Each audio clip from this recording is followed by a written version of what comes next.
March 14, 1986 Coimbatore மலிச்சம்பட்டி கிராமத்துல பிறந்த இவரு அதே கோயம்புத்தூர்ல பிஎஸ்சி காலேஜ்ல ஆர்ட்ஸ் அண்ட் சயின்ஸ் படிச்சிருக்காருங்க. என்னதான் பேங்க்ல ஒர்க் பண்ணியிருந்தாலும் பல படங்களையும் பல சினிமாக்காரங்களையும் பார்த்துட்டு நாமளும் ஒரு சினிமா எடுக்கலாம் அப்படின்னு ஒரு ஷார்ட் பிலிம் பண்ணாருங்க. அதுல எந்த அளவுக்கு எஃபோர்ட் போட்டாரோ அதுக்கான பலன் கிடைச்சது. நாம எடுக்கிற படம் வெள்ளித்திரையில ரிலீஸ் ஆகணும்னு மாநகரம் மக்கள் மத்தியில நல்ல விமர்சனம் வரக்கூடிய படத்தை முதல் படமா எடுத்தாருங்க.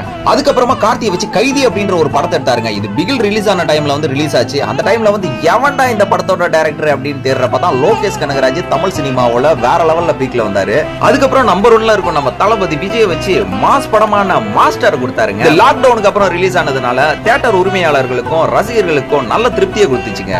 எந்த ஒரு டைரக்டர் கிட்டையும் அசிஸ்டன்ட் டைரக்டரா ஒர்க் பண்ணல, இன்ஸ்டிடியூட்லயும் படிக்கல. இருந்தாலுமே தமிழ் சினிமாவுல முன்னணி டைரக்டராக எல்சியூ கனெக்ட் அப்படின்ற வார்த்தையில வளம் வந்தாருங்க. விக்ரம்ல உச்சத்துக்கு கொண்டு போனதுனால லியோ எதிர்பார்ப்ப வேற லெவல்ல கூட்டி கடைசியில் லியோ படம் டவுன் ஆயிடுச்சுங்க.